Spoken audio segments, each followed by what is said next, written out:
Well, it seems we might finally be ditching the woke identity politics that has plagued us for years. Author Lionel Shriver writes, there is genuine hope Donald Trump's emphatic victory is a woke watershed, and that universities and businesses are realising they've been duped by the left.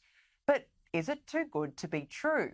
Joining me from London is writer and commentator Esther Krakue. Esther, lovely to speak with you. Thank you for joining me. Look, there is no doubt that Donald Trump's victory has given a renewed sense of optimism that the woke is petering out. I'm optimistic, though I do think we still have some way to go. Are we jumping the gun? Is it too good to be true? What do you think? Well, first of all, Happy New Year to you. And it seems like it's going to be a Happy New Year indeed, because we're seeing, at least on the corporate side, some indications that woke is finally dying a slow and painful death. We saw that Walmart, and basically in the wake of Donald Trump's election, basically mentioned that they're no longer going to take into account race and gender policies when choosing a supplier, and that they're going to review a lot of their sort of DEI initiatives. You have companies like Boeing basically phasing out their DEI programs. Starbucks hasn't had a DEI program basically since April. You have Harley-Davidson as well saying they're going to review their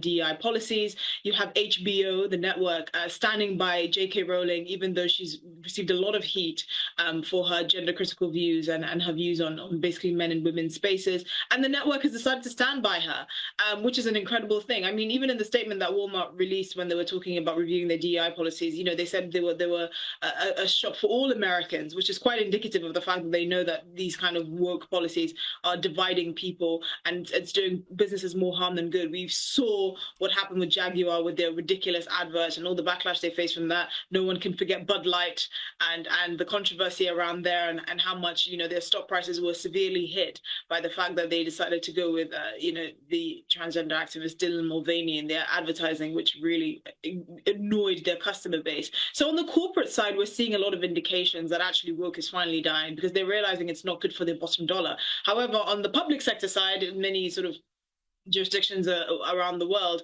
particularly the Western world, that woke is not dying a slow and as painful death. You can see still like rainbow crossings, pedestrian crossings here in the UK, particularly in London, thanks to Sadiq Khan. You see sort of initiatives where, like in Canada, for example, districts in Ontario had to pay £8,000, the equivalent of 8,000 British pounds, for not announcing their Pride initiatives from 4 years ago. I mean, these are the kinds of things that are still happening in the public sector, but certainly in the private sector and the corporate space, woke is certainly dying, and it's a joy to see. Well, what's the old saying, go woke, go broke, as they say. It's all about their bottom line. It's all about the money. So, yeah, I completely understand why this is happening. Now, let's talk about the hapless wonder that is the UK Prime Minister Keir Starmer. He has doubled down on his pledge to deliver change. Here was part of his New Year's address. Have a look. Until you can look forward and believe in the promise and the prosperity of Britain again, then this government will fight for you. A fight for change that will define this year, next year, and indeed every waking hour of this government. Esther, I don't even think this guy believes himself. How much optimism is there that he will actually make genuine change? The answer to that will be zero. That New Year's announcement went down like a lead balloon. There is really no optimism in the country to be found. The problem with the Labour Party is they say one thing and they do the other. Unless you're a union or, you know, a train driver here in the UK, you really feel like Labour is only out there to benefit its client groups and basically give nods to its friends, a la Sadiq Khan. But if you're really a pensioner, if you're a farmer, if you're a student, if you're just a working person trying to be productive, pay taxes, you know, take care of your families, the Labour Party has nothing to offer you. If anything, they're detrimental. We talk about the ridiculous immigration figures that have hit basically 2 million in the last couple of years on this tiny island. But what no one's talking about, the people that are leaving. We just talk about net migration. We're not talking about the people that these people are replacing, these sort of lower value, more working class people from the developing world that are replacing, you know, high productivity, high net worth individuals. Can you believe that the UK has lost more millionaires than China, communist China, in the last year alone. And that's a trend that's only going to continue. The UK's Labour Party has nothing to offer the country. Economic growth is nowhere to be found. They're still cozying up to the EU that's struggling economically themselves. I mean, Germany hasn't grown in really close to a decade. And yet we have a prime minister and a cabinet that's enthralled to the EU and the EU promise and everything to do with Germany and France and all these dying European economies. So unfortunately, everything that he says falls on deaf ears. I think the biggest problem that the UK faces that the Labour Party just seems completely hopeless to address is energy. We have the highest energy prices in the developed world, and that affects everything from businesses to investment to households, and yet nothing is being done. We're going down this net zero madness with steaming fury, and unfortunately, there's not really much optimism to be found when this is the direction of travel.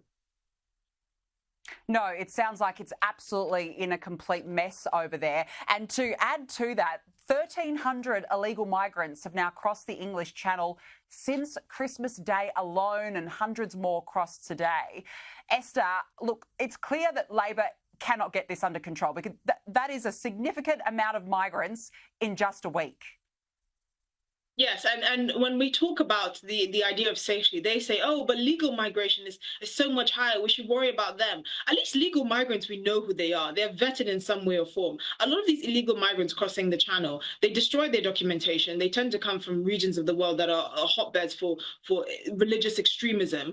Many of them, the vast majority of them, are working age males. You're trying to tell communities, women and children, that they should feel safe with having unvetted, mainly males from dangerous parts of the world coming into the communities, living up in hotels, taking over their local communities. And the Labour Party has nothing to do, has basically no plan to solve this. They scrapped the Rwanda scheme. They continue to hand out hotels and benefits to these illegal aliens, while people in this country struggle to heat their homes or to find housing or even to feed their families. It is a complete and utter joke. Now, you mentioned earlier Sadiq Khan, of course, the London mayor. He has been awarded a knighthood in the New Year's honours list. Esther, some have said that this decision makes the UK the laughingstock. How on earth did he get this honour? Well, again, if you're one of the Labour Party's buddies, if you're part of their client groups, you obviously get a gong, even if it's for failure. London has become unrecognisable since 2016, since Sadiq Khan became the mayor. It has become more dangerous. Knife crime has been up by 50%. If you're a woman, forget travelling around at night in London. I mean, it's completely unrecognisable. It's just balkanization of ghettos and ethno-religious basically enclaves. And yet he's being rewarded for this failure. Now, I personally don't think any sitting politician should get an honour anyway, because I think it's extremely partisan and in very poor taste. But to give it to someone like Sadiq Khan just makes a mockery of the entire system. And unfortunately, people are going to lose more and more faith in this Labour government as a result. Yeah, it's just unbelievable. It's always jobs for the mates, as they say. Esther Krakue, good to see you. Happy New Year. Thank you very much for joining me on the show this evening.